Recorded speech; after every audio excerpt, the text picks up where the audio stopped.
And honorable members should be aware what the functions of committees are, that portfolio committees, they are referred to as the engines of parliament. That is where a lot of scrutiny, a lot of oversight happens over executive action. And they are usually arranged so that they correspond to government departments or with government departments. Now, in the last parliament, the size of our committees was each committee had 11 members, portfolio committee, and the composition was ANC 6, DA 2, EFF 1, and other parties 2. Members will be aware that the number of parties has now increased. And therefore, we are proposing that the size of committees also be increased, or the composition of committees be increased. In that regard, we are proposing that the number be increased to 15 members from 11, and that the ANC will then have 5 in that, the DA 3, MK 2, EFF 1, and other parties 4, other parties combined 4. In regard to configuration, as Madam Speaker has indicated, we are not proposing that we venture into that space at the moment until cabinet is appointed. So for now, we recommend that we focus on the composition of committees. Thank you, Madam Speaker. I'll pause there. Thank you very much, Mr. Xaso. Are there any questions for clarity or comments from members? Honorable Swart. Thank you, Speaker, and thank you for that input. In previous parliaments, there was an indication as to how many committees a member could serve on.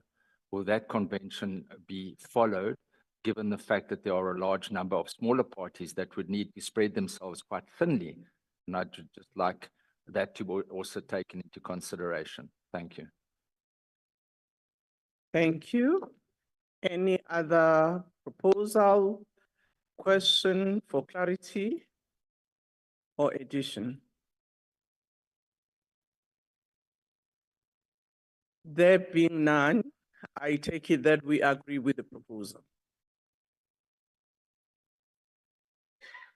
Nhlamulo is like you're hesitating to raise your hand. Oh. I don't think he had enough sleep, Unkwankwa. I heard him yawning also from where I sit. Thank you. I'll take Honorable Frolick and then Honorable Swart. No, thank you, Honorable Speaker. Good afternoon to the colleagues. Just on the matter that the Honorable Swart has raised in terms of participation of members in different portfolio committees, there's never been a restriction. Because even if you are not a full-time member on a committee, you may attend any committee meeting, but when it comes to voting, of course, you will not have a vote. In terms of the grouping of smaller parties, it's up to the smaller parties to decide on which committees they want permanent membership or not, and it's something that they usually sort out amongst themselves and inform the office of the Speaker accordingly. Thank you, Honorable Speaker. Thank you. I will ask Honorable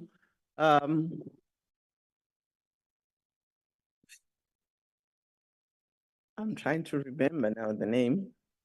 Mhlangwini. And then followed by Honorable Nkwankwa. I thought Hlengo, you'll be kind to me that I'm wearing red, you know. Honorable Mhlangwini. It's nearly, it's going to be almost 15 years as a speaker. How can you forget my name? But nevertheless, I just like to check, Mr. Xaso, what is the rationale on getting to 15? And how did you get to the ANC getting 5 and the other parties getting the amounts that they get? I just like to check, how did we get to the rationale of getting 15 prior to the 11 that we had last year, if we can maybe get an understanding? I know we have grown, other political parties have grown, but I just like to know the formula in working them all out. Thank you. Thank you, Honorable Nkwankwa. Speaker, thank you very much. I intended to ask the same question, but maybe approached in a slightly different manner, where you're saying, yes, the number of parties has increased, but the size of the assembly has remained the same. Is it because Parliament is anticipating that we're probably going to have less committees this year than we had the last time around? And if what are those issues, they need to be put on the table so that we're able to support, including the ratios, the percentages which were used in determining 15, how many seats for each party and whatnot, and whether from a practical point of view, that is going to work given the number of parties, right, for an example, and the number of committees that you're going to have, and the number of meetings those committees that will have to have at some point simultaneously. Thank you. Thank you. Is there any other question? There being none, I'll ask Mr. Klaso to respond. Thank you, Madam Speaker. In working out the numbers, we have looked broadly at the strength of the parties. I'll give you one example, for instance. If you take the ANC and the proposed 15 members,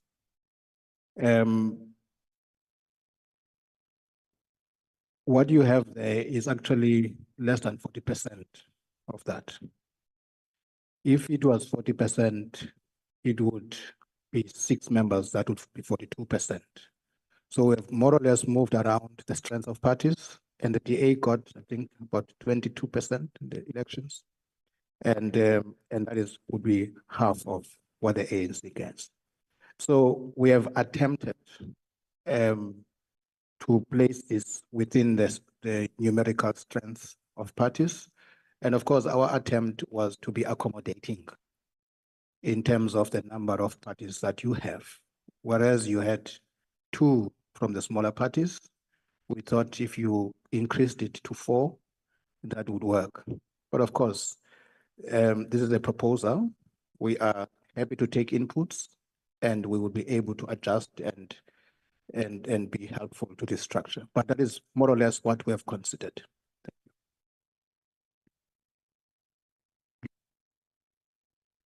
I can see Honorable Muda, you want to have your say, but while you are thinking, let me allow the honorable member from the DA. Sorry, from Rise. It's Rise Mzansi. Yeah? There's a lot of changes here. Oh, Rise Mzansi. Yeah, a lot changes and Parliament stays as it is. Thanks very much. I think maybe to assist, I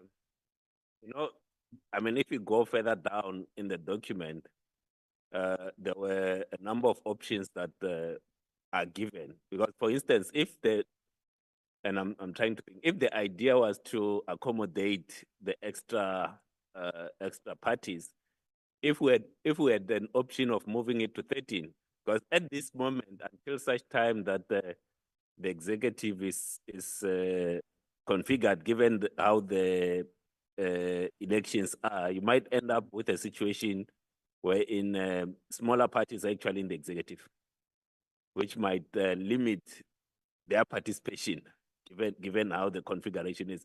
If maybe we can play around with an option of 13 members instead of, so if we say if we had to start with where things are at 11, how will the distribution look like? When we move to 13, how will the distribution look like? And when we are at 15, then at least it gives something that you look at. But if you had to look at 15 in isolation, then does not give, I understand, I mean, as one of the newer parties, we get an extra seat, but all right. You All right. understand where I'm going? I understand. Honorable Mulder, Noted. followed by Honorable Sihle and Honorable Machudina. Thank you, Honorable Speaker. There's no super formula that can just be applied. It's not going to work that way because you've got all the different things to take into account. In the last parliament, we were 14 parties. Now we've got 18. So we've got to try to accommodate as many parties as possible. Secondly, you can't make a calculation that exactly goes according to the percentages. You've got to take a little bit here and give a little bit more there, et cetera, et cetera. If you look at the current proposal, it gives permanent positions to the 4 largest parties. And then the other 14 parties are grouped together with 4 members each, and that entails about 57 members. But if you look at the different percentages and how this works out, I think it's the closest that one would get to a fair distribution between accommodating party strength, getting as many parties included in this process, because in practical terms, the other 14 parties will now go and sit alone and look at all the different portfolios and give their preferences, and then we will have to find a balance between how do we take up those 4 positions per committee. That's what we've done in the past. It can be done again. I think this is a fair distribution. I would support that. Thank you. Thank you, Honorable Ngubane. Yeah, thank you very much, Madam Speaker. From my side, I want to know, she did ask again that what's the formula that has been used? And what, if I heard correctly, you just said you just splitted and said 4, 5 because of the percentages that we receive. But we would like to see the formula that make you arrive to these numbers. What informed the allocation of the numbers, so that we know that the configuration, will it affect the time allocation each party will have in a single committee as well? Thank you very much, Honorable Machudina. Thank you very much, Honorable Speaker. My name is Pemi Machudina. Let me greet all honorable members present here.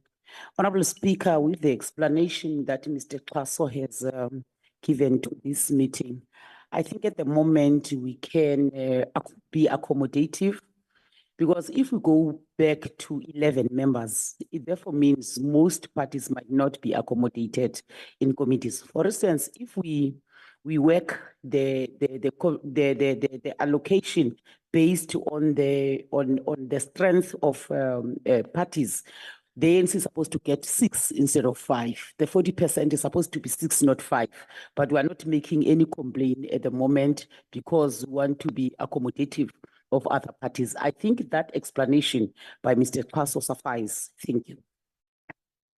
Thank you. Let me hear, Mr. Klaso, if you can just indicate the formula, because I Yes. think that is the issue where clarity is sought. Otherwise, members do appreciate that given our situation in the 7th administration and the number of parties, we'll have to find a way that can best ensure representation into the structure. Fine. Madam Speaker, thank you so much. I think we, as indicated, we work on the basis of proportionality. And so we will take, for instance, the number 15 and look at the strength of parties. And members are going to see this even clearer when we deal with questions and other activities of the NA. As indicated also, it can't be exact in terms of the numbers. And to the extent possible, you stay as close as you can to the strength of the parties and to the principle of proportionality. So that's really where we are, and that's why we get to where we get to on this one.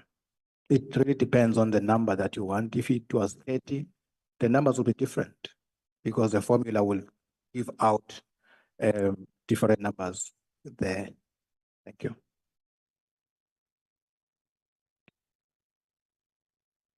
Madam Speaker, my understanding is that what we have presented is now agreed to. Is it satisfactory, honorable members? Honorable Machudina?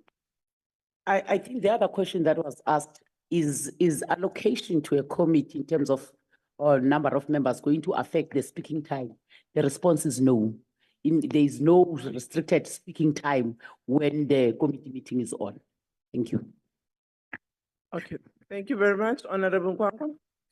Although Mr. Klaso responded to the question in a slightly roundabout way, but the point for me is clear. If you take 400 and divide it by 11, that gives you 36 committees, right? Hypothetically speaking. Now, if you take the same 400 and you divide it by 15, It gives you 26 or 27 committees, give and take. The question I was asking, are we anticipating that there will be less departments now in government to mirror the cabinet, which will actually be announced by the president? Because remember, you have to mirror that too. So it means that whatever decision we take in today, it must take ultimately that into account, that we might have to review the number per committee because it will determine as to how many committees that members can realistically serve in. Thank you. Thank you very much, Honorable Nkwankwa. As you know, that all of us here are legislators. We don't have a sense of how that configuration is going to be. Obviously, the Rules Committee, once we know what the determination of the president in terms of the number of ministries, I'm sure it would meet and finalize that issue. That's why we are not dealing with the portfolio committees and their number. We're just dealing with the constitution of ideally what it would be if we were to work around the number 15. I've got 3, 4. Okay. We'll start with Honorable Trolley, followed by Honorable Gwarube, followed by Honorable Mente. And thank you very much, Speaker.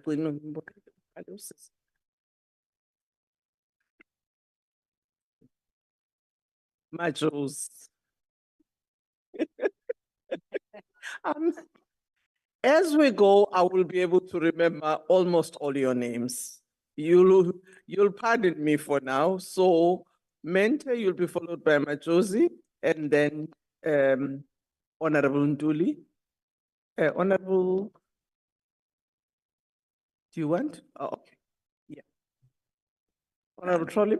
Thank you, Honorable Speaker.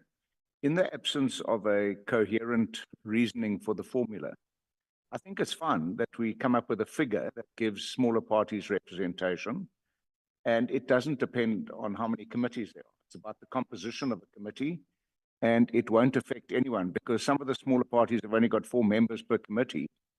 We won't be able to attend all the committees. So the composition is just the composition to spread it and make it fairer, and I think it's a fair proposal. Thank you, Honorable Gwarube. Thank you very much, Speaker. I would like to support the proposal. I think at all times we must try and err on the side of inclusion and rather than exclusion. And so if we are increasing the number of members per committee to incorporate a lot more of the parties, I think that we are in the spirit of what Parliament seeks to do. So we would support the proposals of the 15 members with the 4 members from the smaller parties. As I said, I think it's better to err on the side of inclusion than exclusion. Thank you, Honorable Mente. Thank you, Speaker. Now, I wanted us to move forward. I think the 15 is correct. And it will, as much as it will spread us thin, Honorable Kwangwa is making a point of, hypothetically speaking, it's 26 committees. Then if you exclude of the 400, the executive, those that will go to executive, it then reduces the number. But we will deal with it as we go along. I'm sure there's a provision within the rules on how we can deal with that. Thank you. Thank you, Honorable Mente. Honorable Joseph. Thank you, Honorable Speaker. No, I think now we are moving to the right direction. No, I was going to support the 15 with the rationale that there's only 4 addition of in the assembly. We're 14, now we're 18. So if you add the 4 of the 11, then maybe it gives you that formula as well. So I was going to support the 15 that they've proposed. Honorable Ntuli. No, thanks, Madam Speaker. Good afternoon to you and other honorable members. No, I'm largely covered. I was also going to raise the same point that let's decide on the proposal before us this afternoon. And later on, I'm sure there would be provision in the rules if there is a need for us to review the position we're adopting today. I think what is comforting for some of us is that it accommodates. It's an effort to ensure that everybody is brought on board in the participation of the committee. So I think let's proceed with it. Thanks. Thank you, Honorable Hendricks. Thank you, Honorable Speaker. Honorable Speaker, if you look at the numbers and we look at the sixth Parliament, when the portfolio committees were established, it was established in such a way that the governing party has the majority of the votes on the portfolio committee. So they then have like a veto or a final say on any matter before the portfolio committee. That now no longer applies, where we have to take that into consideration. And I think what helps is that it has been mentioned that while many political parties will be excluded from portfolio committees as voting members, every party will have an opportunity to put a case. So when there is a matter that a political party who is not on the portfolio committee wants to put their case, they have to come up with a compelling reason why the portfolio committee must consider their proposal. So that helps quite a lot. And I hope that going forward, nothing will stand in the way of any member of parliament to take part in any debate or matter on the portfolio committee. Because the precedent in the past was in the last 6 parliaments, because the ANC was the governing party, they had the majority of members on the portfolio committee and they could rule. Now they can't rule anymore. Okay, Honorable Hendricks, we've noted the point. Order, Honorable So members. my question is, what assurance do we have that nothing will stand in the way of any member of parliament attending portfolio committees, especially if there's a matter of interest? Thank you very much, Honorable Member. The rules of Parliament and the Convention has not changed and will not change. Every member, each party can participate in any committee of Parliament. So that will not change. And obviously, those that are voting in that committee will then vote. But in the participation, discussion of any matter, any member of Parliament can participate. I take it that honorable members who are agreeing, Honorable Frolick, do you want to? Yes, Honorable Speaker, I think just for the record, in terms of what the Honorable Member from Al Jamaaf said, portfolio committee decisions are subject, its recommendations, it's subject to the House deciding. And the House have the authority in terms of the rule to decide on such a matter. It's just recommendations that's coming through. Thank you very much. Honorable Member, there's been a proposal and after discussion, we've all agreed that the current proposal is acceptable unless there's any other change, which obviously the Rules Committee will be convened and that matter can be looked at. So we have indicated that the configuration of portfolio committees will actually be deferred until we know the structure of cabinet. So that matter is not going to be dealt with. Honorable Paso, you can proceed with other matters. Thank you, Madam Speaker. We now proceed, honorable members, to the formula for appointment of whips. What do whips do? Whips are responsible for the political management of the business of Parliament, and they obviously assist even in the House to ensure that order and decorum will be maintained. So each party that qualifies is allocated a whip or whips, but there are parties when you apply the formula which would not qualify.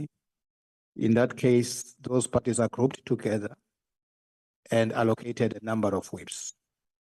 Now, what you see below is a table that deals with how the formula would, what it would give out. Now, in the sixth parliament, at the start of the sixth parliament, the formula was for every 7 members, you had 1 whip.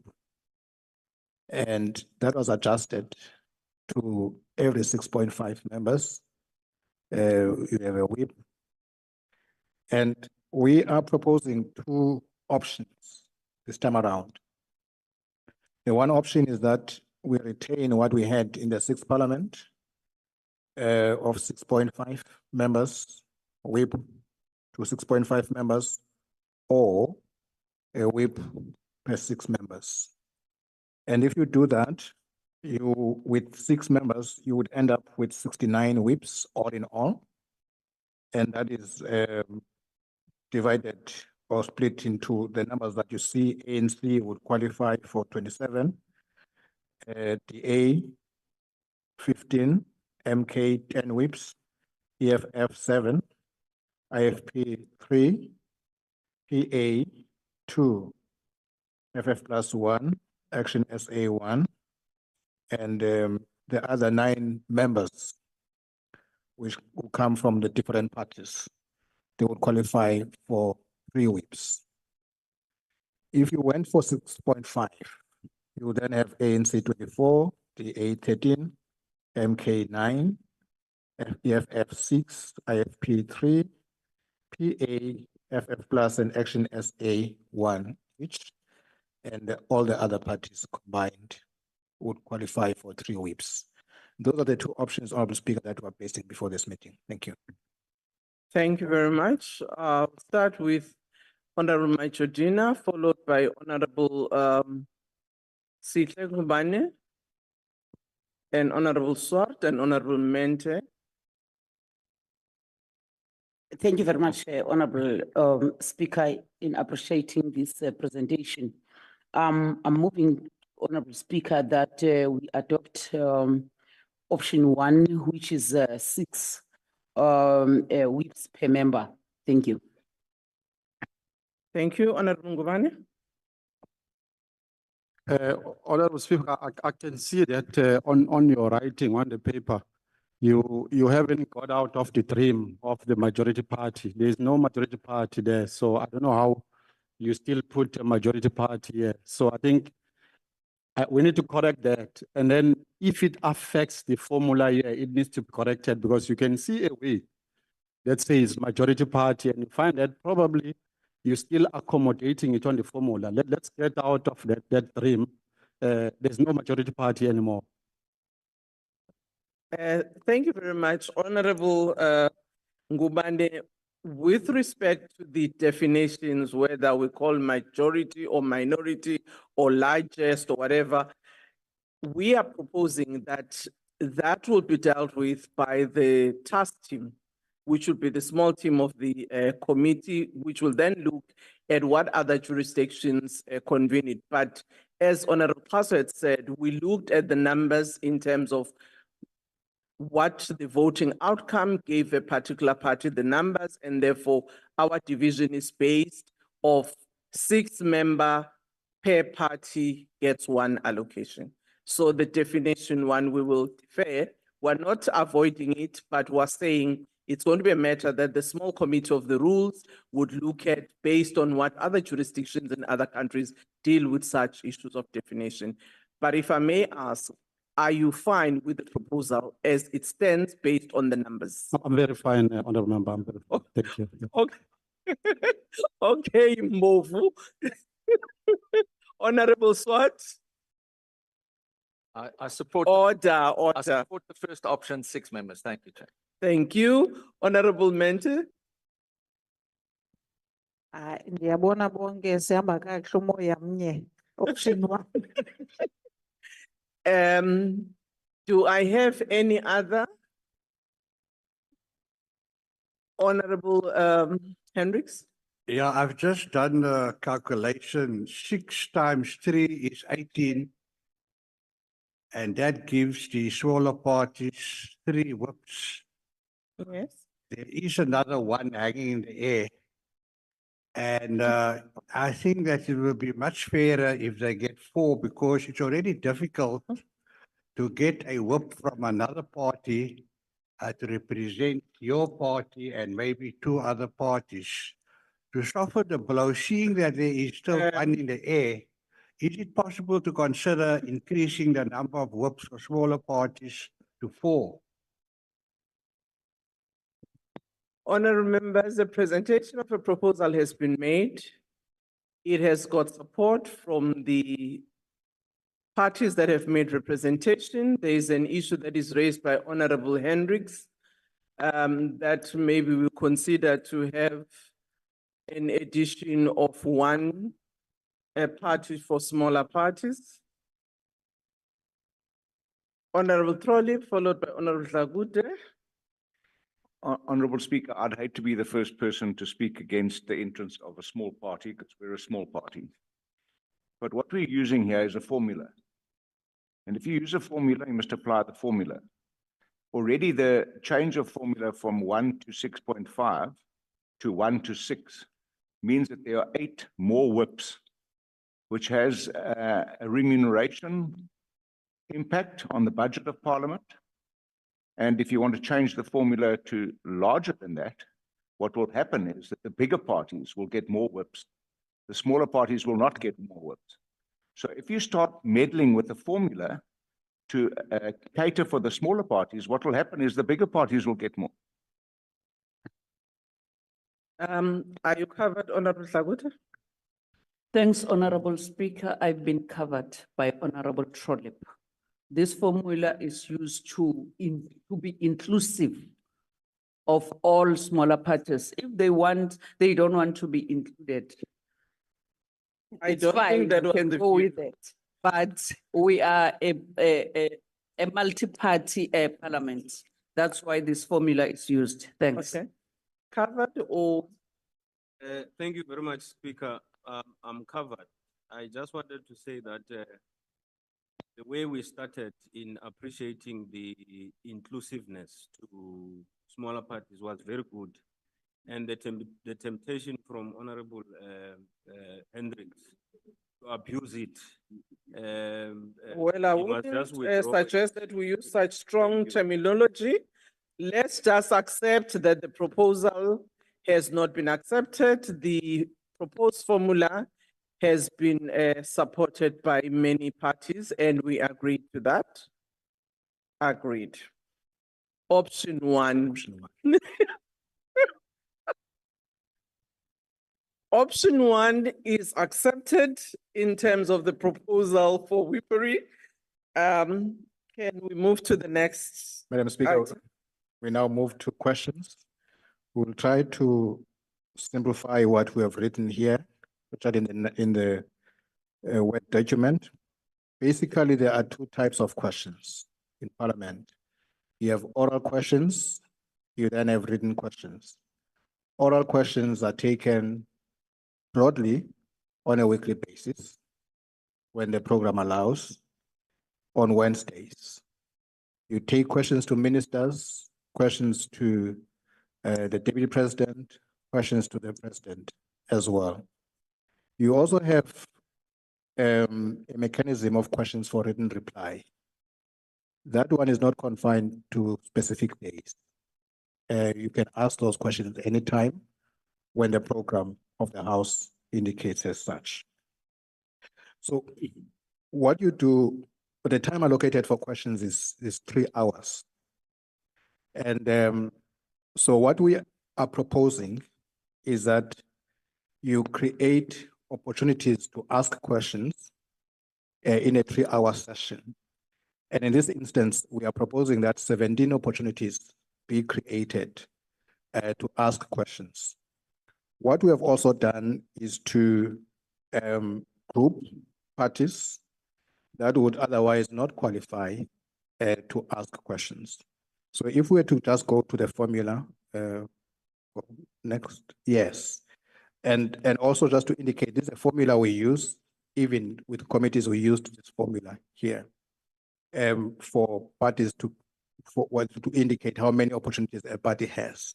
So our proposal here is that 1, 17 opportunities be created to ask oral questions, and that will be the sequence of parties that we have indicated, where you will have group one after the bigger parties, group one, which will consist of the PA, UDM, Al Jama, group two, FF plus, Rise Mzansi, CCC, group three, Action SA, BOSA, PAC, group four, ACDP, ATM, UAT, and GOOD. So those are the groups that are provided for. Now, in terms of the opportunities that they will have in any given day, if you can go down, please, on your PowerPoint presentation. Go down. Go. Again. Please, go. Okay. All right. Parent, please assist there. But the ANC on any given opportunity would have 6 opportunities. The DA would have 3 opportunities. The MK would have 2 opportunities. EFF, 1 opportunity. IFP, 1. The groups, 1, 1, 1. And honorable members, I think we do need to indicate that if you were to apply proportionality in strict terms, the parties from Rise Mzansi, or maybe from the ACDP, would maybe not qualify to ask questions. So whereas the ANC, for instance, if you apply the principle of proportionality, would be entitled to 7 opportunities, we have proposed that they take 6 opportunities. The DA would be entitled to 4 opportunities. We have proposed that they take 3 opportunities so that you are able to accommodate the smaller parties as well.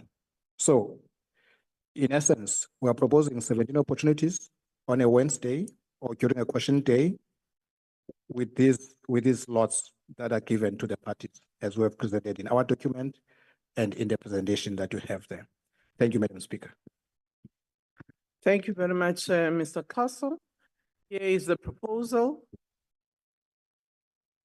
Deputy Speaker, Honorable Kwarube, followed by Ghana from Rise Mzansi, and followed by EFF.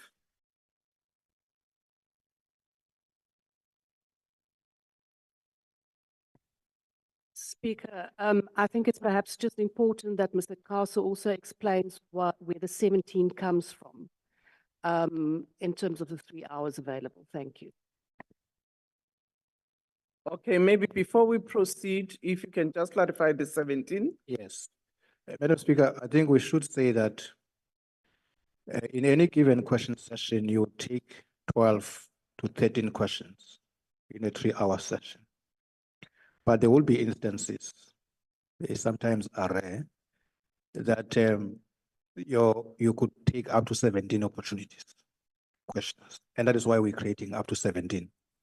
So that there is always a possibility that even the other parties are able to present their questions, or their questions are able to be responded to. But if those questions are not reached on that day, you will still get a response, but it will be a written response. So at the end of the question session, ministers are required to submit their responses immediately in the form of a written reply. So that's really where the 17 is taken from, ma'am. Thank you. Okay, let's go back to the members. Kwarube. Thank you, Speaker. Again, I just want to reiterate that in my view, we would rather err on the side of inclusivity than not. And so I would just support the proposal to have the smaller parties getting one opportunity as opposed to just applying pure proportionality where we would have parties that are excluded. So I would support the proposal. Thanks. Ghana. Thanks very much. So two parts. First, I support the proposal in terms of the split. But want to the to the point that you have responded to, the last time I was here, we sometimes we'll battle even to get to 12 questions. And with the breakdown, we might very well need to consider a situation wherein if say for instance, the current breakdown, let's say we ended at question 12, which at this moment with the proposal will be the MK. That the next question session, and this is what I'm putting as a proposal, that it then starts with almost finishing what we could not do in the last round, so that we started number 13. Because if we don't do that, and this is my worry, whilst one sees where we are, but it might end up with a situation where group 4 might not get an opportunity, unless if you toggle with every question session, you toggle to say maybe for this particular question session, the first question will go to group 4.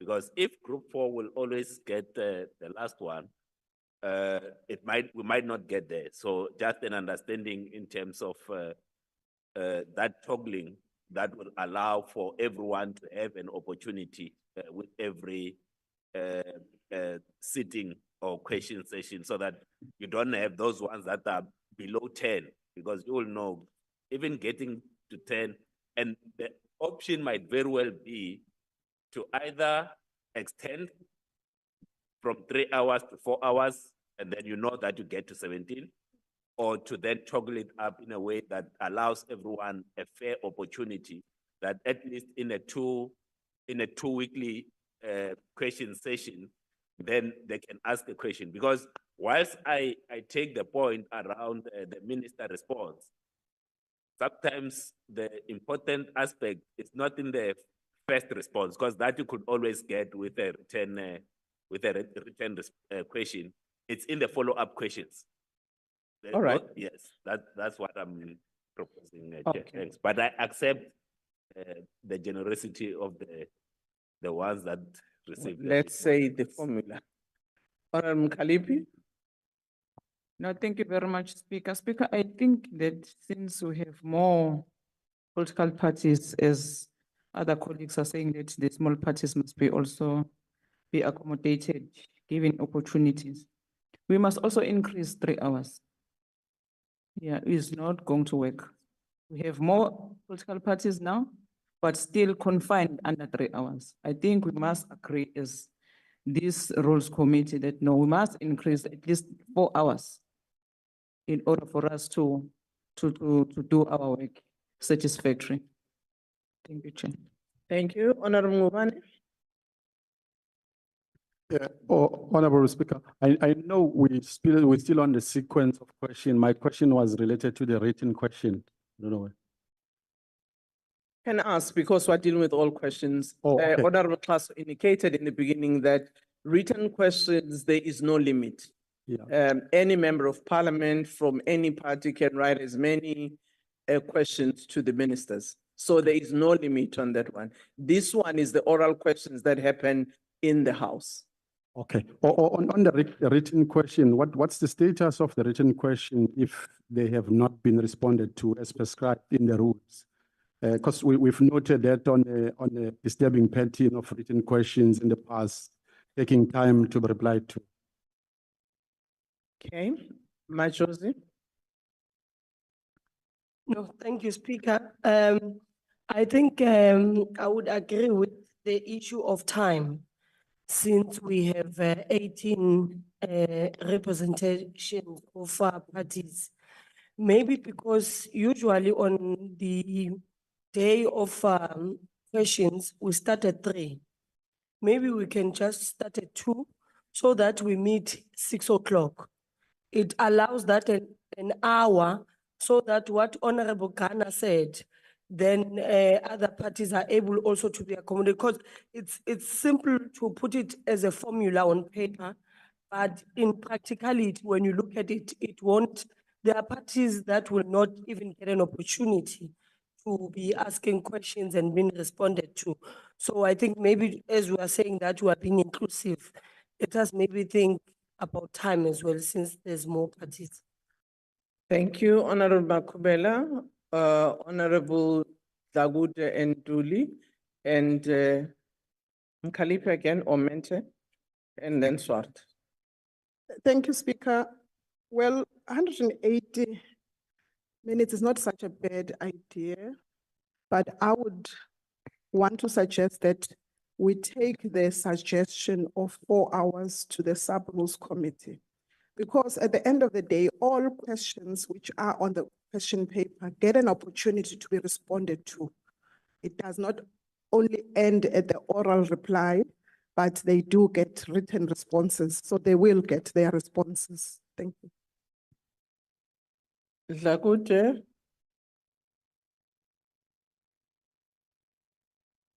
Duli.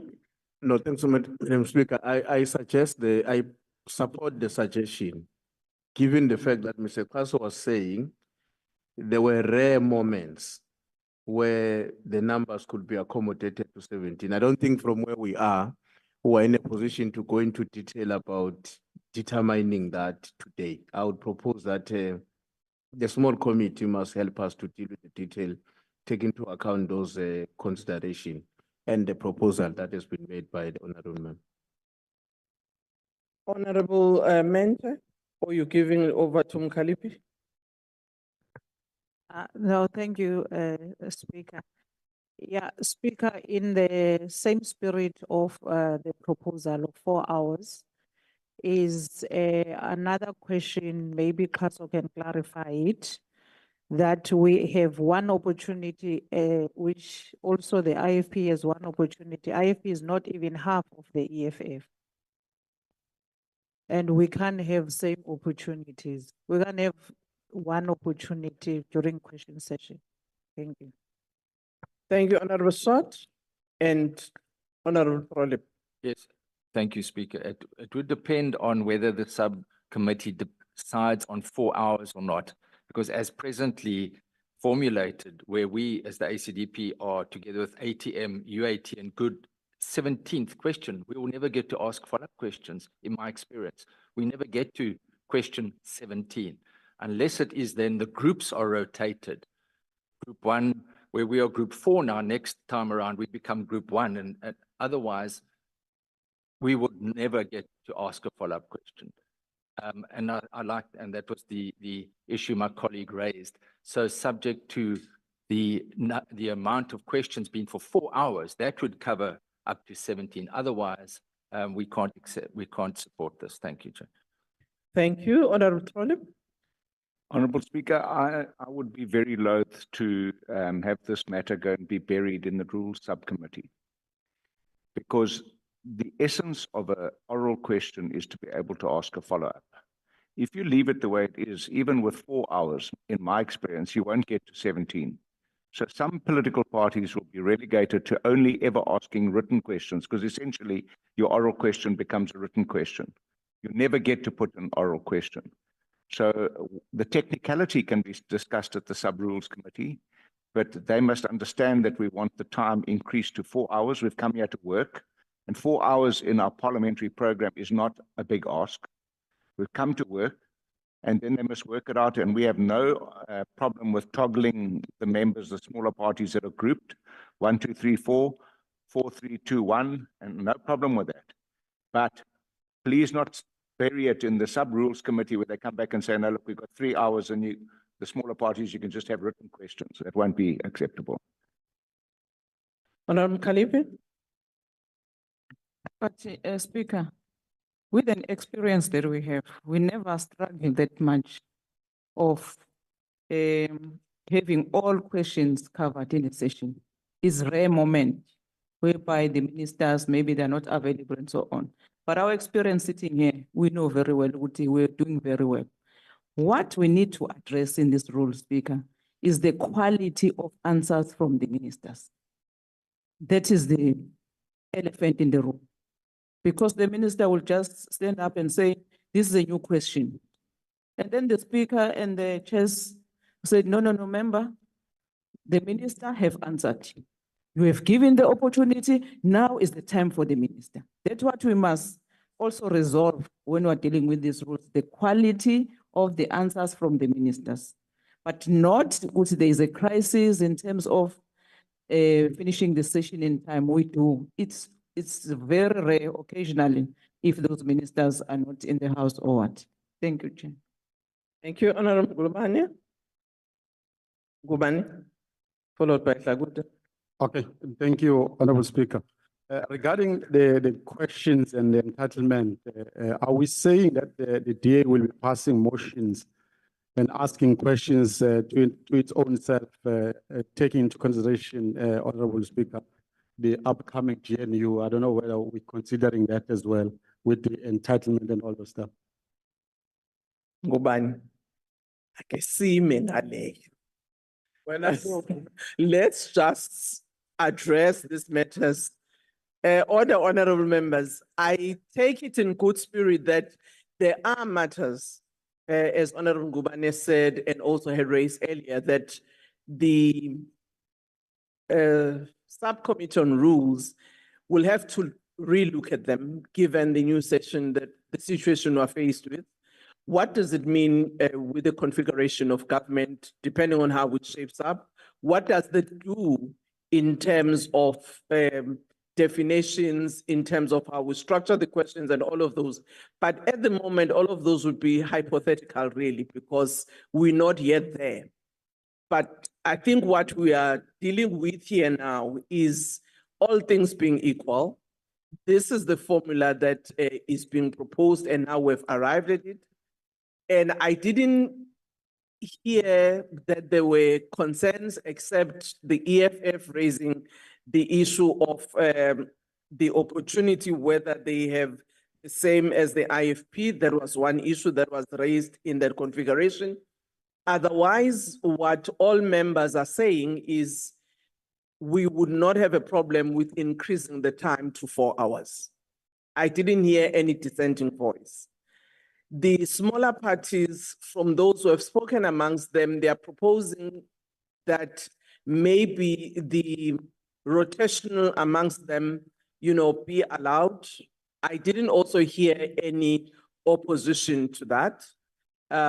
So as it stands, I think there's agreement. The only question that also has been raised, which maybe Mr. Kaso can answer to, is what mechanism does Parliament have if written questions are not answered by ministers?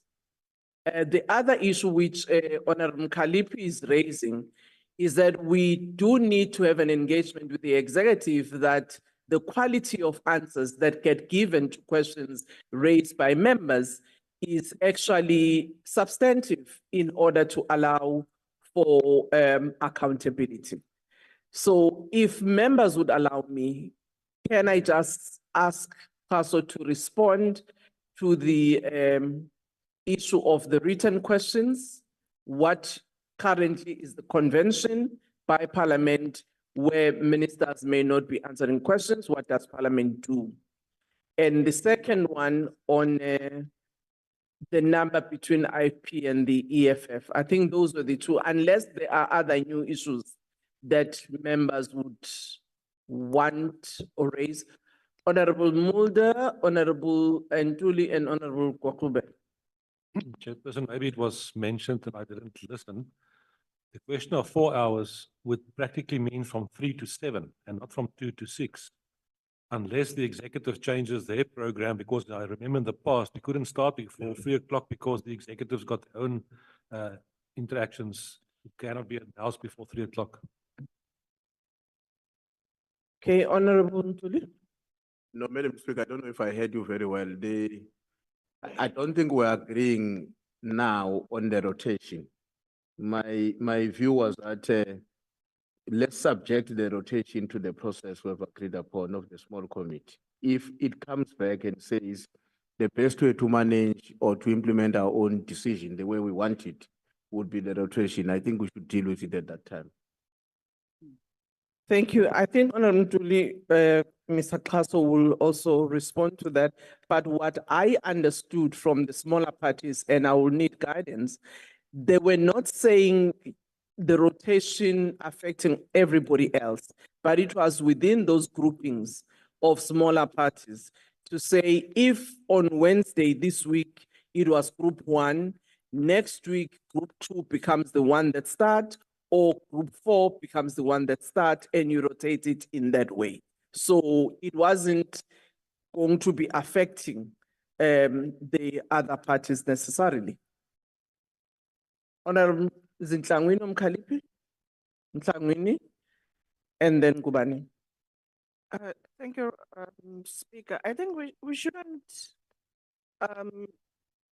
act like we are not here to work or make like this is cast in stone. It doesn't say that it's a must that we must have question sessions only on a Wednesday.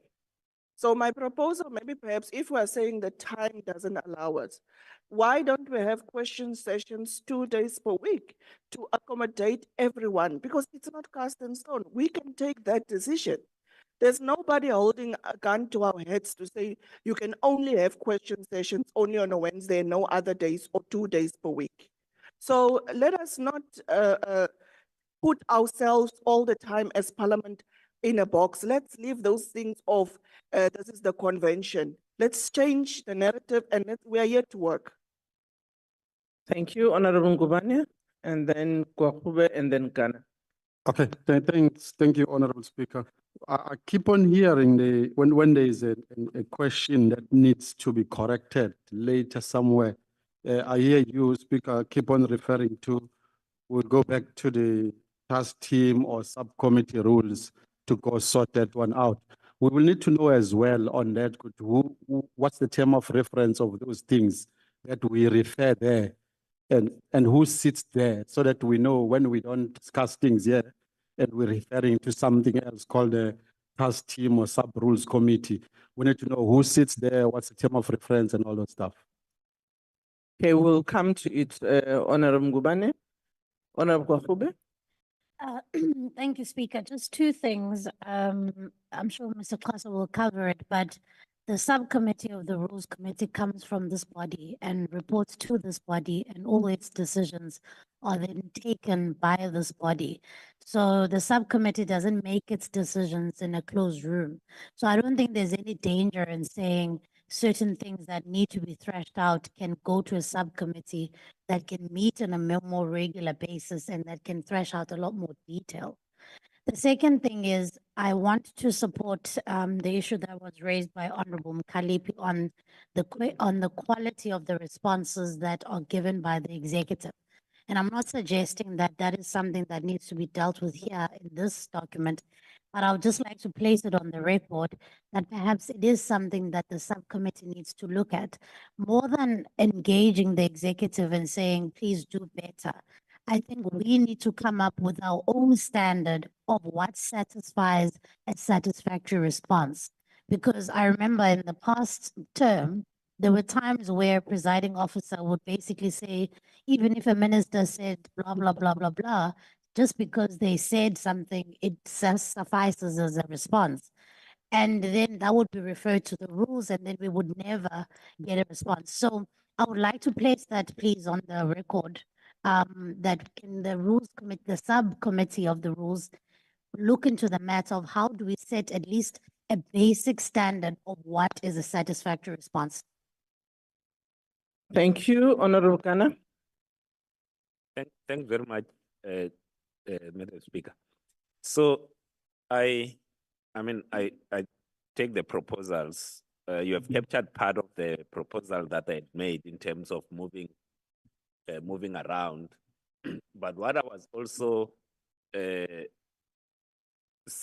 proposing, whilst I accept that maybe in the latter stages or latter years of the sixth parliament, you were able to get through all the questions, all the 17 questions. We must also, and that's something that even the Constitution, it was done at a particular time, and now we are faced with a particular environment.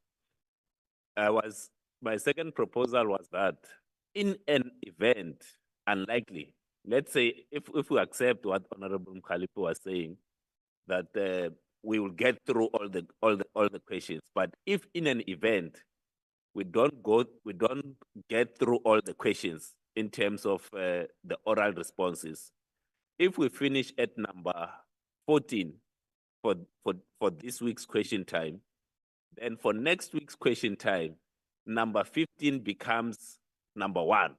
And then so basically you'll write 1 up to 17, and then you continue 1 up to 17, so that the next time the people that will not have had the opportunity to ask oral questions, they know that next time we are not resetting, because at the moment we are resetting. So we do every session, it's like it's start from 0.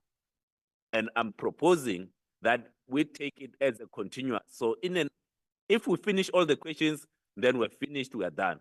But then if we don't finish, let's allow others who will not have an opportunity to ask the oral question to ask that the oral question. That's my proposal. So 1 to 17, then we continue one as a continuous way. Thanks very much, Madam Speaker.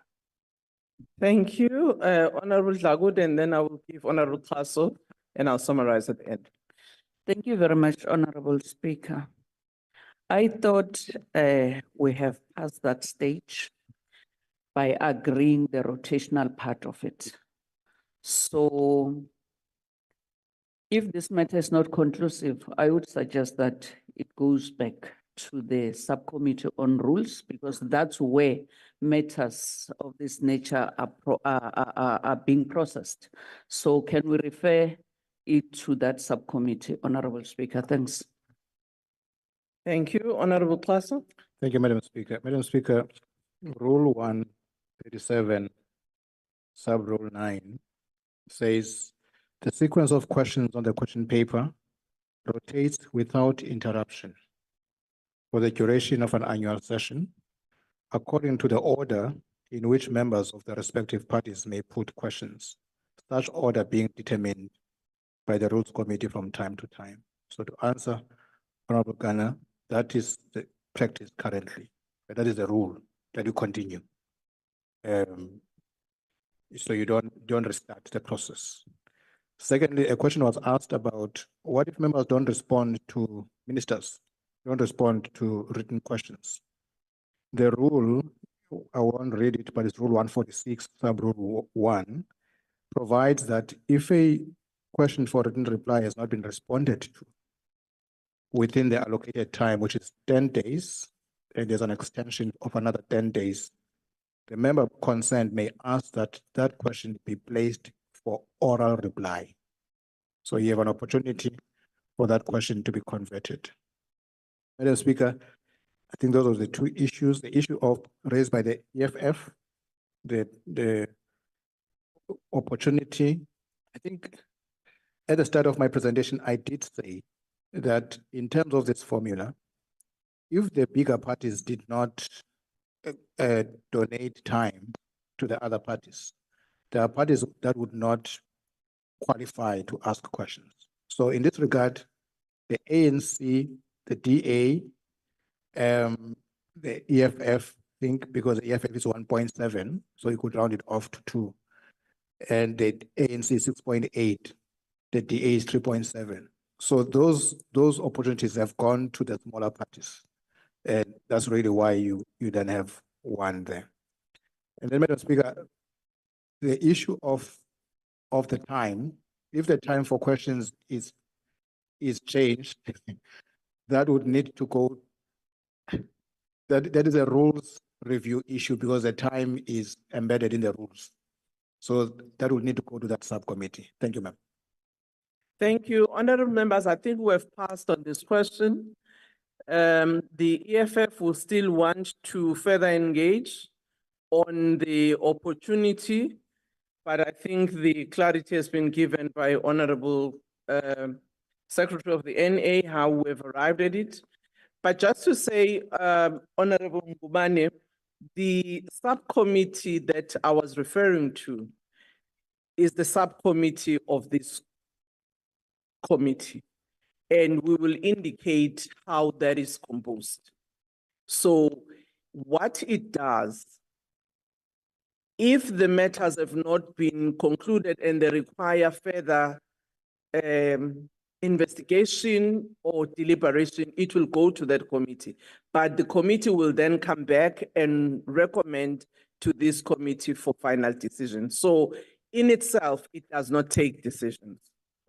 And I think in this matter, the real issue that might be discussed by that committee, but it has really got consensus from all members, is the issue of increasing time. There was no member that we shouldn't increase the time to 4 hours. The only issue is, do we do it in 2 days? Do we do it in 1 day? And if we do it in 1 day, we bump up the time and start on Wednesday at 2 to 6, or we start from 3 to 7. I think that's just the issue. And I think what Honorable Mulder was raising is that the reason why we ended up with 3 was to make sure that the executive to whom we want to ask this question are able to be present, because sometimes the cabinet committee might go until 2 p.m.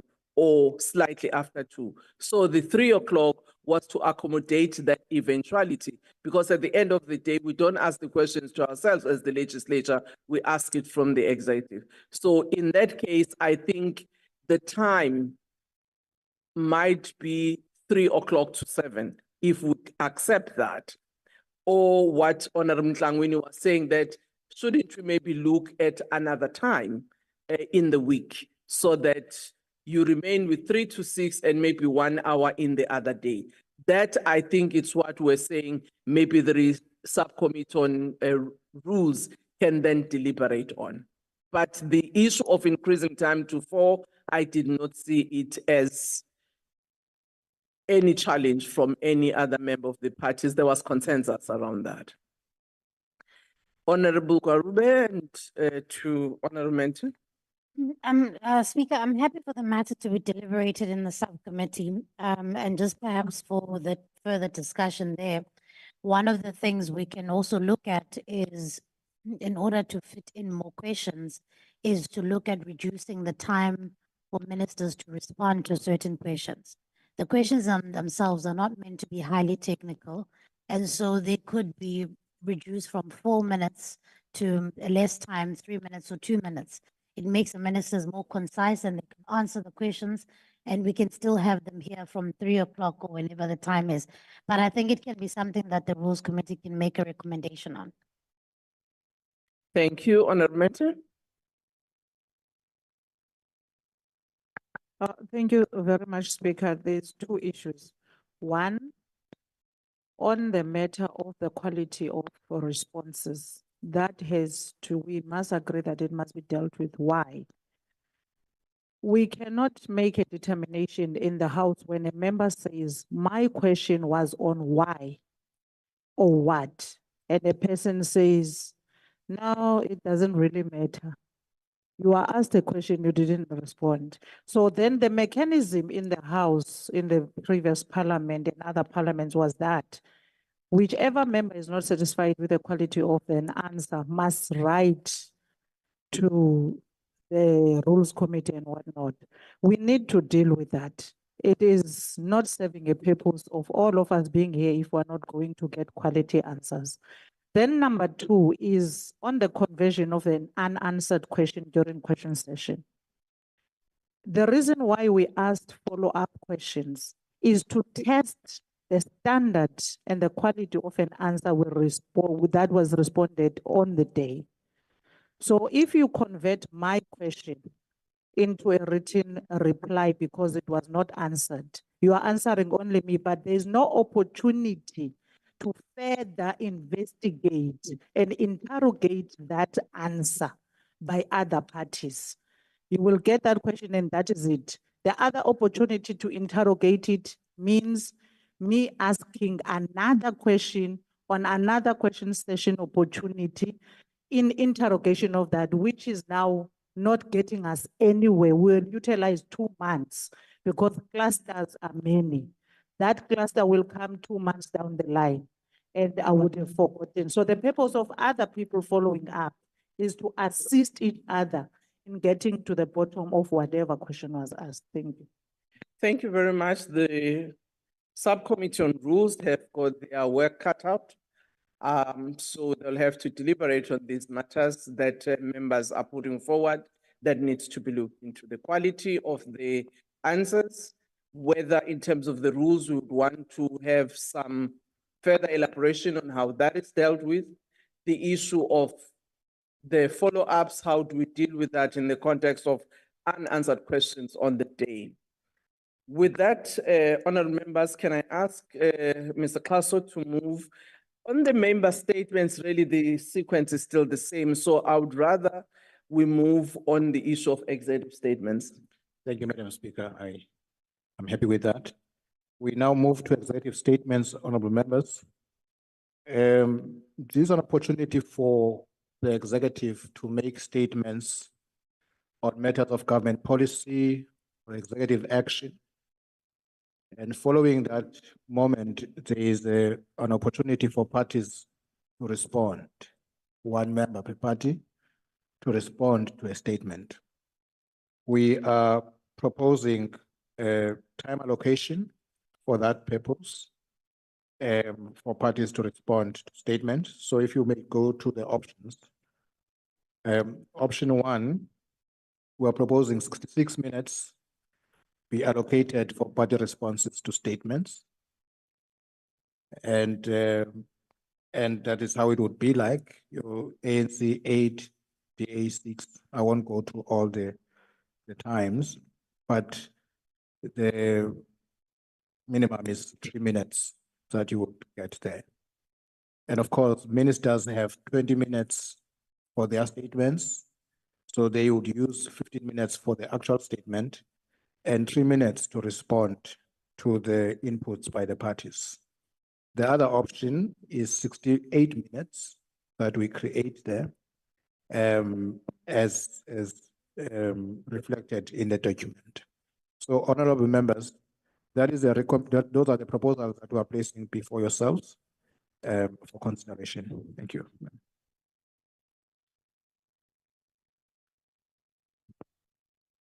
Honorable Mkhaliphi? No, Chair, and we don't want to be seen as we are negative. It can't be. We are given 4 minutes and IFP 4 minutes. So we are going to fight until the last page of this document. No, no, Chair. You can call bouncers now. No need for bouncers. What we can ask is that there is a further reflection. You have raised the concern earlier on. It was responded to how it was arrived at, but you have indicated that you would still want it to be looked into. Any other members who would like to respond to the proposal on executive statements? On the executive statements, all political parties have an opportunity to respond. The times, yes, may be different, unlike in the question where members are grouped, some of them, but in this one, each party has an opportunity to respond. And it is allocated that what we might need to, do we go for 66 or 68 minutes, which is the options?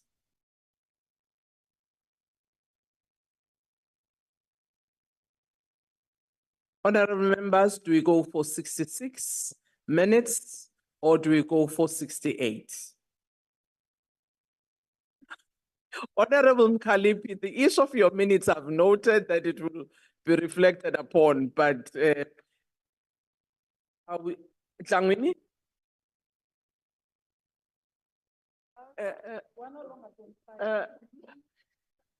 Tlangwini followed by Majoti, followed by Throlip. Speaker, please, can we get our minute? Because it must be, and let's get it, the one member have said it earlier on, let's get the terminology right. IFP falls under the smaller parties and they must go to the smaller parties. We are the 4th largest party in the country. So please give it to us our minute. And then IFP must be clubbed together with a smaller party where it belongs. Okay, having said that, but are you comfortable with 68, Mhlangwini? Honorable Mhlangwini, are you comfortable with 68 or 66 minutes? So you are indifferent, whatever time, as long as you have got your minutes. Honorable Majosi, followed by Honorable Trolip. No, thank you, Speaker. I think I don't disagree with what the EFF is saying, but their justification is wrong.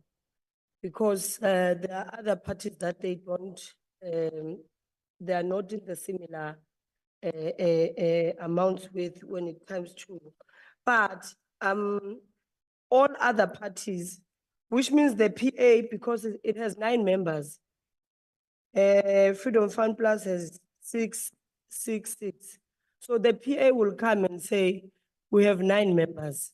We can't be given the same time as Freedom Fund Plus and Action SA. But what I'm saying is, they must just put their justification and let loose of the obsession of the IFP. Because the IFP does not disturb anything with their time. We have not taken anything away from them. We have always received the 4 minutes and we are very happy with the 4-minute speaker. So if they are not happy, they must take it up with the table, not with the IFP. The IFP did not say honourable that they must members. not come back 44 Order. or 60. Order, honorable members, I've indicated that we've noted the concern raised by the EFF. We will deal with it as the table and we'll report back to the rules how we've dealt with that matter. But I'm just saying that we've noted it. So all what I was asking parties, we've put 2 options in terms of how much minutes do we have for executive statements. Do we go with an option for 66 minutes or we go for an option of 68? Honorable Trolip? Madam Speaker, we would support 66 minutes because if you go to 68, only the 2 biggest parties get extra speaking time. And secondly, just to deal with the issue raised by the EFF and their obsession with the IFP, we get the okay, Order, relax, honorable relax, members. Relax, you can do it. Honorable Mhlangwini. Honorable Mhlangwini. Honorable Mkhalipi and Honorable Mhlangwini. I will give you time. Let's allow Honorable Trolley to finish. Order. Honorable Trolley, finish your statement. You know, what's so amazing is that some parties can say whatever they like, and then when other parties say what they like, those get upset. Honorable members, can we please be in order for us to conclude the minute? Honorable Mhlangwini, I have requested that let's speak on the points on the table. And I've indicated to the EFF that we've noted your matter. The table will address it and we'll come back to you. So let's allow Honorable Trollip to make his point, followed by Honorable Mkhalipi. My point is that my party is 6 times bigger than the PAC, the UAT, and Good. Therefore, if the same applies, I want 6 times more speaking time. So I want 18 minutes if Good are going to get 3 minutes. Then we can have a 5-hour debate. Thank you, Honorable Trollip. I've noted that you propose 66. Honorable Makubela or Machudina? Thanks, Speaker. Well, just I want clarity for us to understand where we are at, because accordingly, the presentation was that the parties had to forego or donate a minute to the smaller parties. And that was done for all the bigger parties. And if EFF then says they do not want their minute, it means that we are putting it on record here that they do not want this donation of a minute or a 0.7. Order, Honorable Mkhalipi. Honorable Mkhalipi, let's allow other members to make their points. Okay, the formula which was used is that parties forego their percentage in order to accommodate the smaller parties. And the reason you are you are also having the 4 minutes, is that you are forgone, or according to the calculations, they donated the time to the other smaller parties. Now, EFF is putting it on record that they do not want this formula. So I just want us to get the technicalities to say whether it is allowed that they want to get back their point something percentage. And then I would want to support the 66 minutes for Debate. for the debate, yes. Okay. Honorable Machudina. Thank you very much, Honorable Speaker. Honorable Speaker, I thought the spirit of this meeting was to be as inclusive as possible. But if certain parties say we demand our minute, we'll also demand our minutes. And where is that going to take us to? So I suggest that let's accommodate this proposal of 66, and the rules have a right to review such decisions. At the moment, I want to support the 66. Thank you. Okay, thank you, honorable members. I've not heard any other party making a proposal of 68. So in terms of the global minutes for executive member statements, we go with 66. And we've noted what parties have said, that if the EFF would like this formula to be reviewed, it's important to appreciate that it would not only affect the EFF, it would affect the entirety of the formula, which in all likelihood might have a negative impact on the smaller parties. And as the table, we've noted that, and that's why I said we would reflect on it and then come back to the Rules Committee to indicate the implications of that review and what it would mean for all of us. And then we will take it from there. Thank you very much. Can we move to the motions? Madam Speaker, here we are proposing 24 opportunities.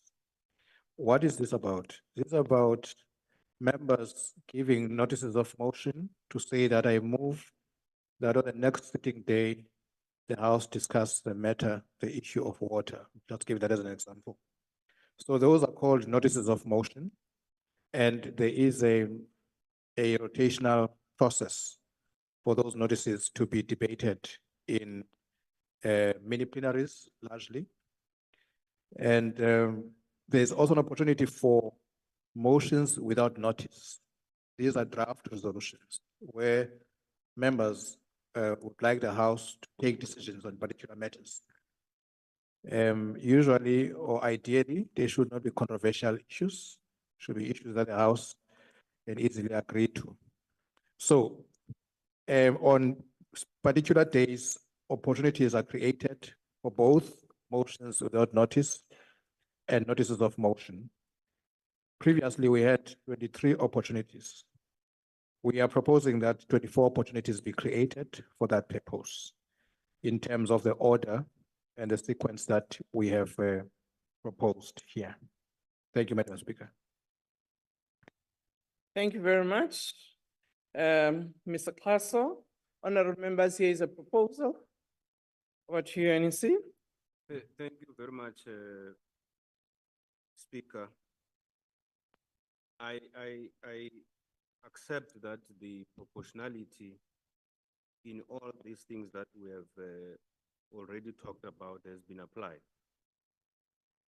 But specifically on this one, when it comes to the ANC, it has not been applied. Because when you look at 7.1, which gives you 7, and you look at the DA of 3.9, which if you round off, you give 9, you give 3. Ordinarily, you should give 4, but you give 3 because you are donating to others. When it comes to the ANC who are donating 3, it can't be. In that spirit of proportionality, it can be. The proportional representation there has not been applied and should be reviewed. Thank you very much. Thank you, honorable mentor. This Speaker, I do not know why these things keep moving upside down. And if this is now a matter of time of us being at work, then we must review the entire thing. We must review time. Because the reason why we're doing this thing and now we're going to fight about speaking times, which we must be afforded to parties according to their strength, is because we want to confine ourselves to a certain period of time of being at work. So we must be at work and not look at how much time must we spend at work when we have to do what we have to do. Now, look at this point we're dealing with, number 7.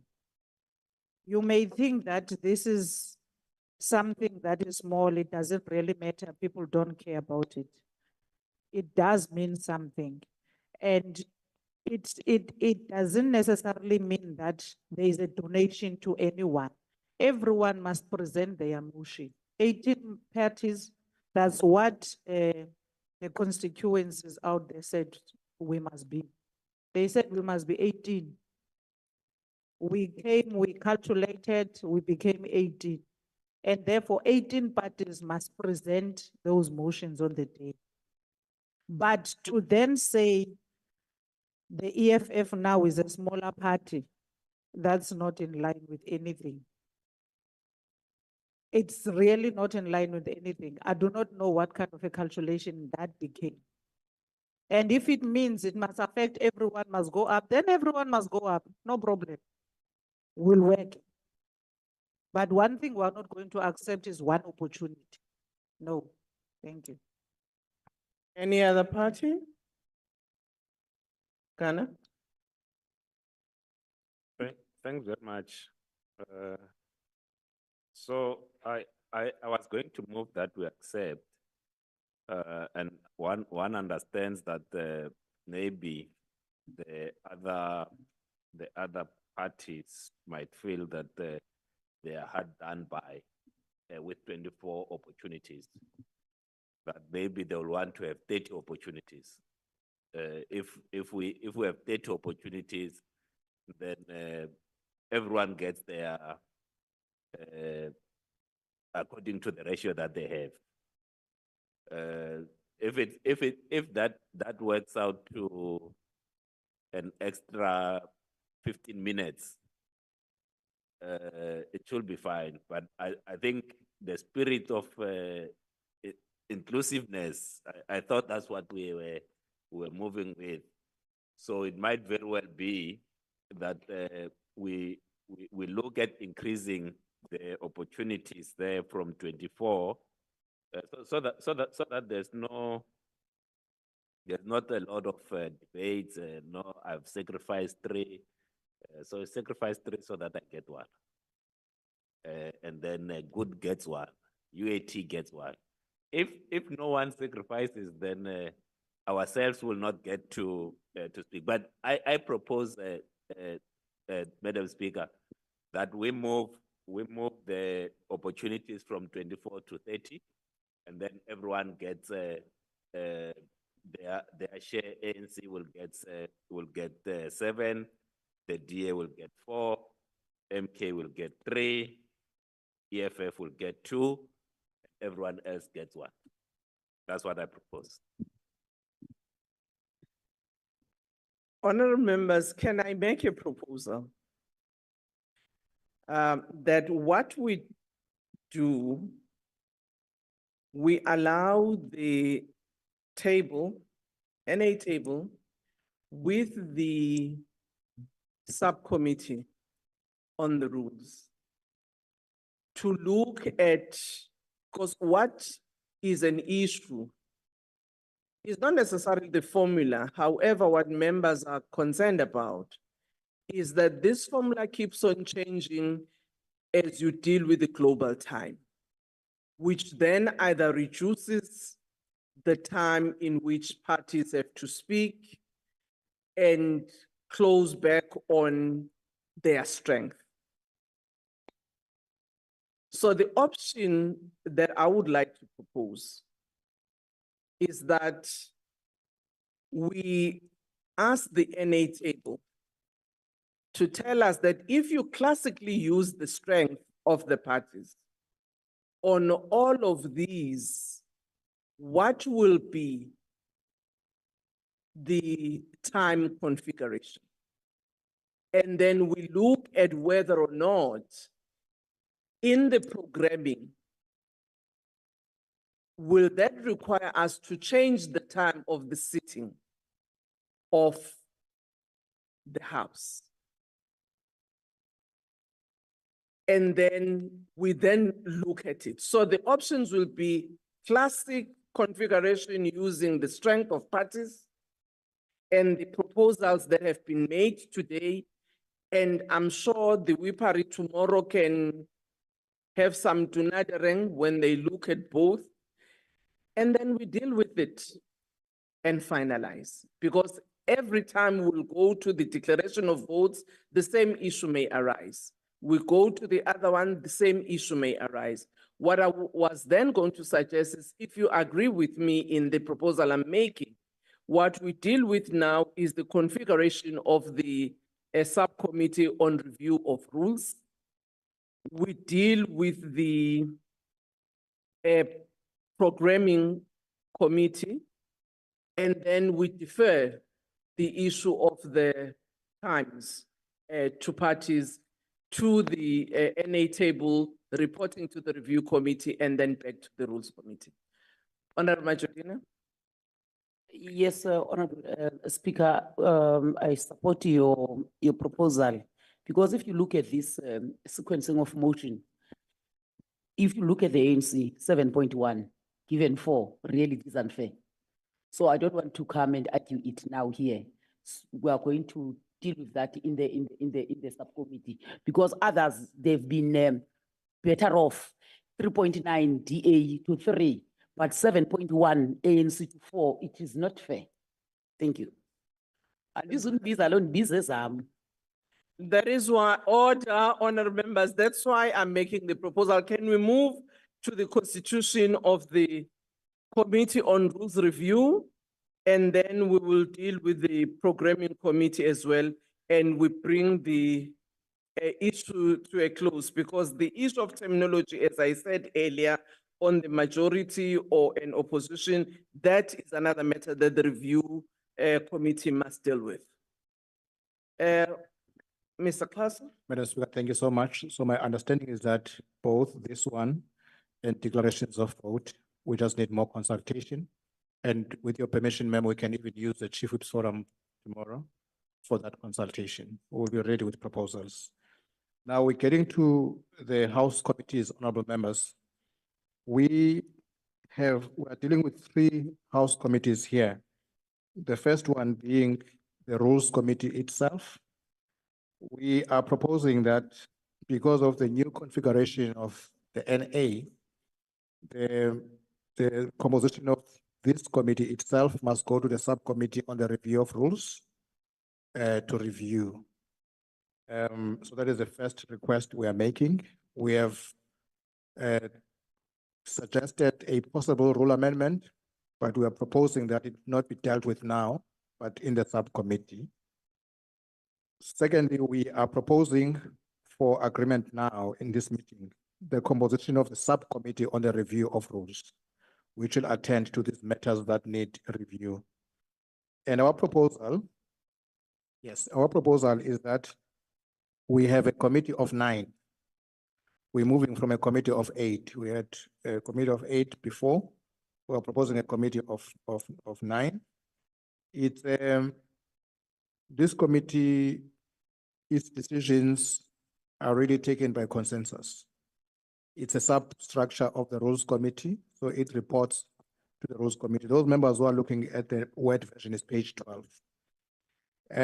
So the ANC will then have 3 members, DA1, MK1, EFF1, and other parties 3.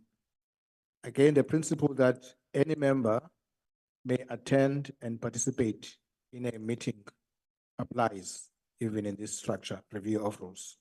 So, Madam Speaker, we are requesting that this committee be established today, this subcommittee. You had indicated, ma'am, that you would also share the mandate of this committee when we get to it. It is rule, hope I'm correct, I'll get to it now.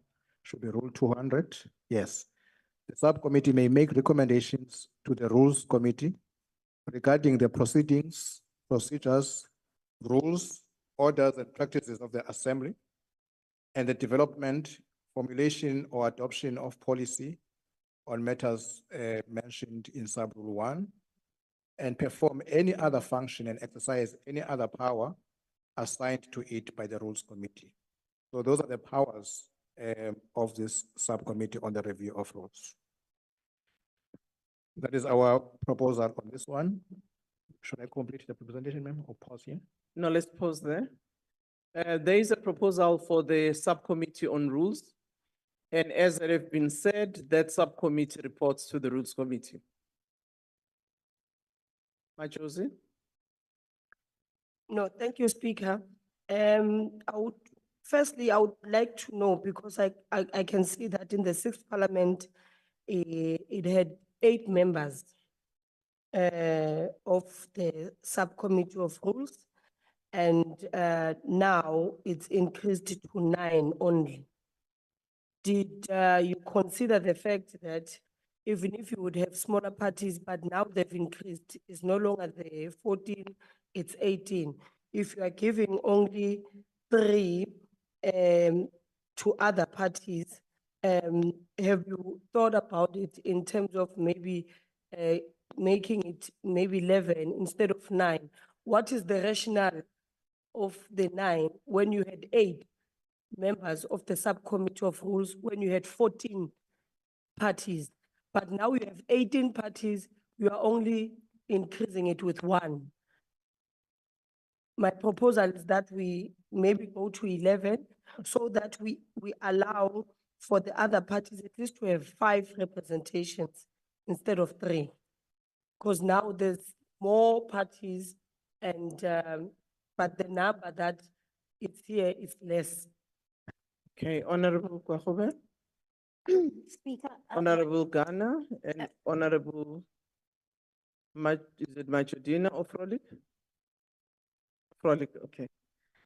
Thank you, Speaker. I would like to half agree with the proposal. I think perhaps, I know that the work of this committee is highly technical, and obviously you don't want it to be too crowded because you want to be able to work through technical work quite quickly. But perhaps we can look at increasing to 11 as the previous size of the committee. And then we look at how we do it proportionally from there. That would be my recommendation, not to necessarily lump it at the end, but we look at how do we proportionally represent the parties from 11. Thank you, Ghana. Thank you very much, Madam Speaker. So my take was to accept the 9 because one of the things that might happen, the unintended consequence, is that when you actually increase to 11 and you go into proportionality, the parties that then gain is not the small parties. And that's where proportionality is that the parties that gains will be the ANC and the DA in the main. ANC will move to 4 and the DA will move to 2. So the small parties will still remain at 3. Even if you and if you go to 15, then it's just the Rules Committee as a whole. So I think 9 it's a fair number. And the parties that are not listed here, we can get together and see who's best amongst ourselves to be in the subcommittee, because the subcommittee itself does not make the decision. It is this committee that will ultimately have to take the decision. So the recalculation from 11 will not benefit the small parties. That's the effect of proportionality, in that you might think that you are speaking on behalf of the small parties, but in essence, the numbers don't move in that regard. So 9, I think it's a fair number. Thanks very much, Madam Speaker. Thank you. Honorable Frolick. No, Honorable Speaker, I'm covered by the Honorable Ghana. He has taken the words out of my mouth. Thank you very much. Ngubane? Yeah, Order. thank you, Honorable Speaker. We want to know when is the subcommittee going to sit? Because we must know, because we will be making a submission for the revision of Rule 191 and Rule 32, which all implicate our status as the largest opposition party in the Assembly. Have you already moved on this point? Yes, we want to know when the committee will sit, because it's what we want to contribute on the rules, yeah. I'm also itching that the committee meets sooner. Okay. Yeah. These are the submission we'll be making. That's why I want to know. See, you are consistent with this matter. We give you a advance warning so that you know where we're going. Thank you very much, honorable members. I've already heard that, Sihle, you have already started with the motion to say in the next sitting of the Rule Review Committee on Rules, first agenda must be.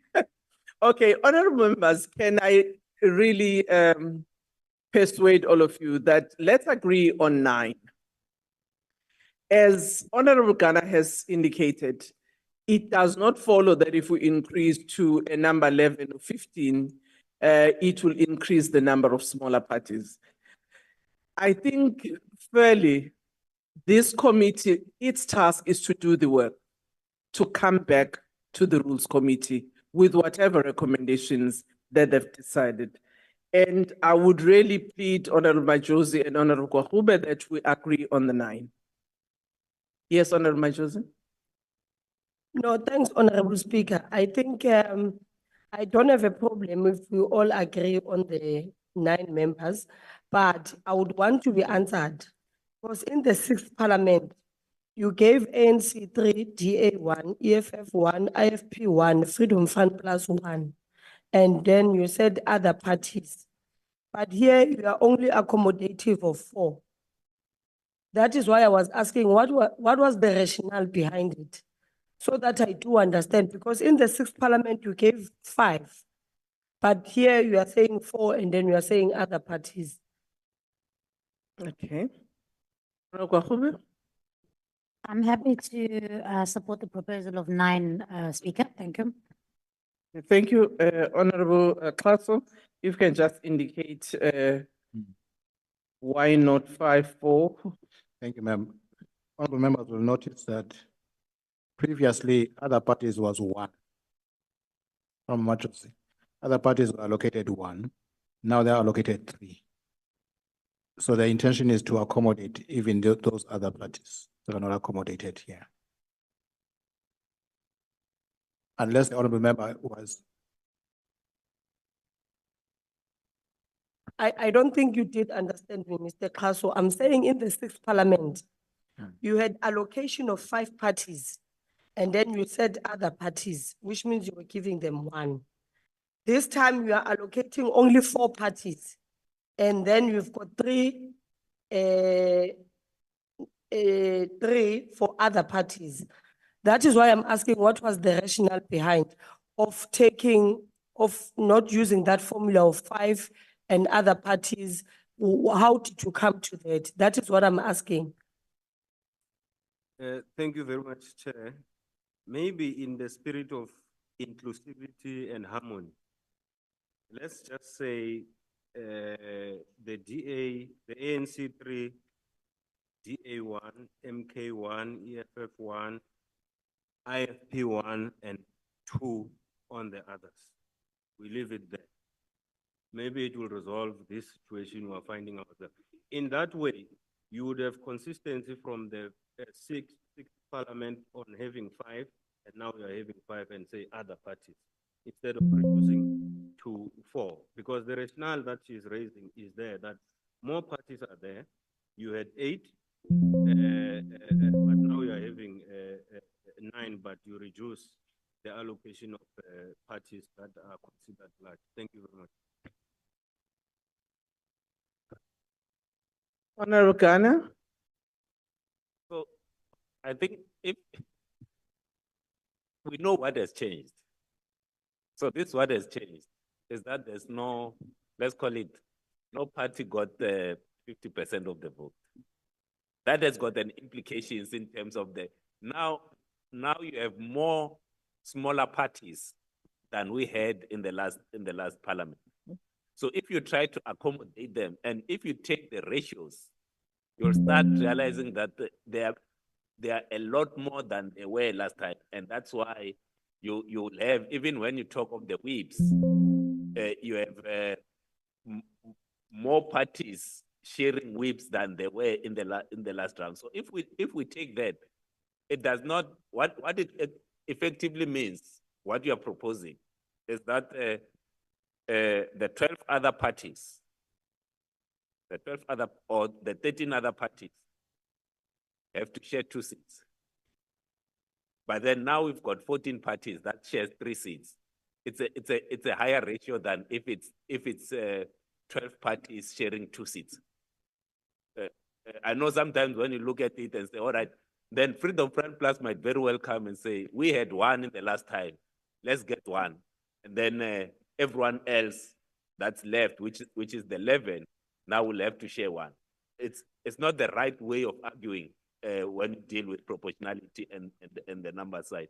So now we have got more smaller parties than we had in the last parliament. Thanks. Thank you. Honorable members, I think we've canvassed this point enough, and I really propose that we agree on 9.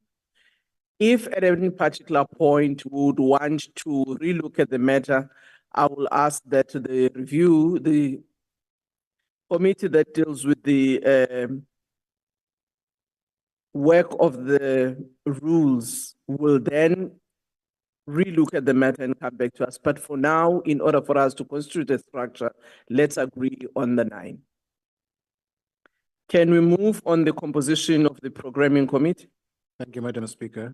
We're proposing here page 13 of the Word version that we tweak that rule.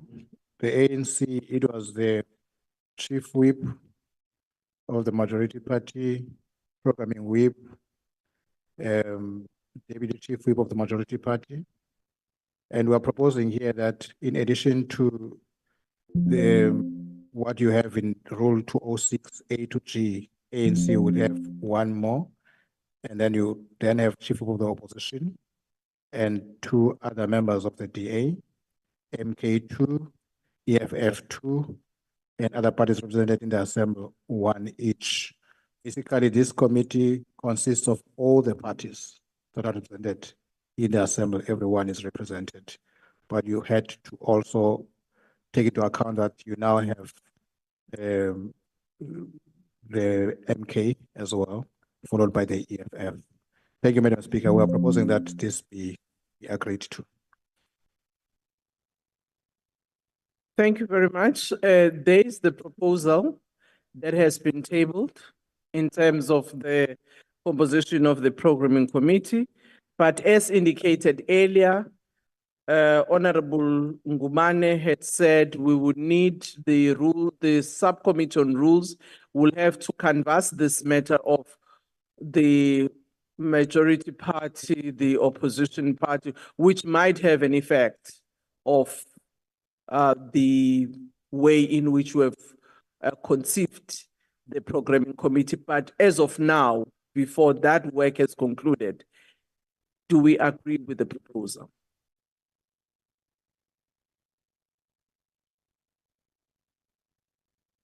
Mover, seconder? Seconded. Pastor? Madam Speaker, the last point that we wish to place before this meeting, as Madam Speaker has indicated earlier, is that the terminology and certain definitions in the rules be referred to the subcommittee. That would include matters that were pending at the end of the sixth parliament. So the issue of what is the majority party, what is leader of the opposition, chief whip of opposition, we propose that the subcommittee immediately be seized with that matter and report back to this committee within 4 weeks from the time its work commences. Coupled with that, Madam Speaker, we propose that when this committee meets, possible next week, it should also decide the chairperson of the subcommittee, because in terms of the rules, the chairperson of the subcommittee must be decided by the rules committee. Thank you, ma'am. Says yafika sihle indaba yakho. Well, honorable members, thank you very much. The last issue that was being raised is really the agenda of the subcommittee on the review of rules. And we agree that that will be dealt with there. There is nothing in my agenda that says any other business. There's only one announcement, which is not on your agenda, but on mine. Madam Speaker, I've been requested by the Honorable Chief Whip, Honorable Dolly, that the Chief Whip's forum tomorrow be at 10 a.m. and not at 3 p.m. We thought we would use this forum to make that announcement because it affects most of the honorable members here. The venue is M46 and the agenda will be sent shortly. Thank you. Programming committee, yes, but no, it's all right. It's at 10 o'clock, 10 a.m. And then the program committee will be on Friday, same time at 10 a.m. Thank you. Where will the programming committee be? Here or In at M46, Madam Speaker. Okay. Chief Whip's meeting, their forum meeting will be M46, 10 a.m. tomorrow. And on Friday, the programming committee will be in the same venue and at the same time, 10 o'clock. This brings us to the end of the meeting. Meeting adjourned.